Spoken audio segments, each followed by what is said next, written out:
नमस्कार दोस्तों। रीट के लिए साइंस की टेस्ट सीरीज चल रही थी जिसका अगला वीडियो है।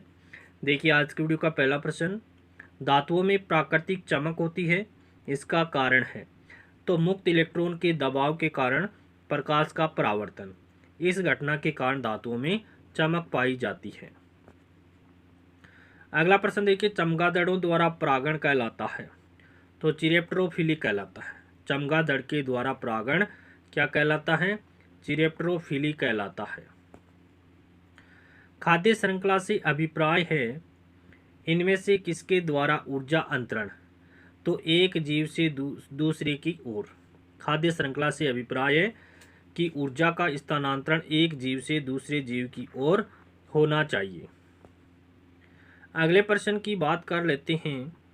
पारिस्थितिकी संतुलन बनाए रखने के लिए भारत में वन क्षेत्र कितने अनुपात में होना चाहिए? तो 33.3% भाग पर वन क्षेत्र होना चाहिए। अगले प्रश्न की बात करें कि मैंग्रोव की खेती के लिए निम्न में से कौन सा क्षेत्र प्रसिद्ध है? तो दक्षिणी 24 परगना का सजने खाली जंगल है, वो मैंग्रोव की खेती के लिए प्रसिद्ध है। कौन सा क्षेत्र? दक्षिणी 24 परगना का सजने खाली जंगल। अगले प्रश्न की बात कर लेते हैं कि निम्न में से कौन सा कृषि कार्य पर्यावरणीय दृष्टि से उपयुक्त है?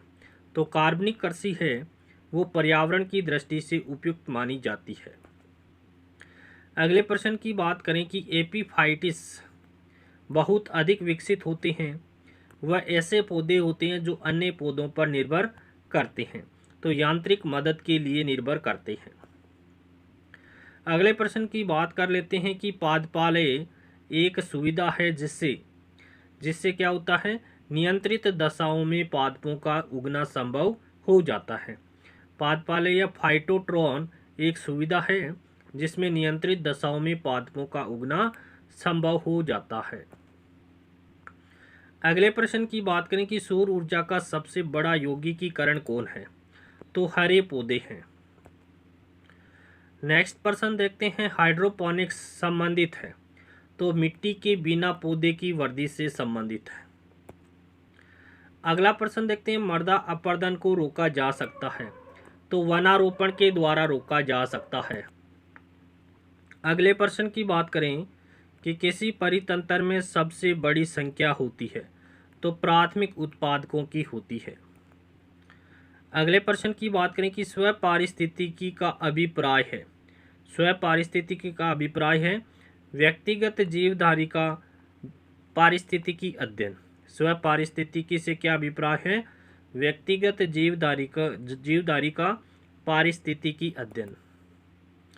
अगले प्रश्न की बात करें कि जीवधारियों एवं उनके वातावरण के बीच अंतर अभिक्रिया के अध्ययन को क्या कहते हैं? पारिस्थितिकी कहा जाता है।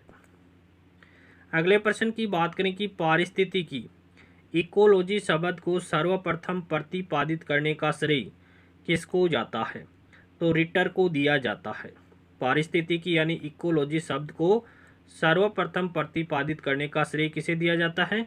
रिटर को दिया जाता है। अगले प्रश्न की बात करें कि पारितंत्र के दो घटक हैं, तो जैविक और अजैविक, ये पारितंत्र के दो घटक होते हैं।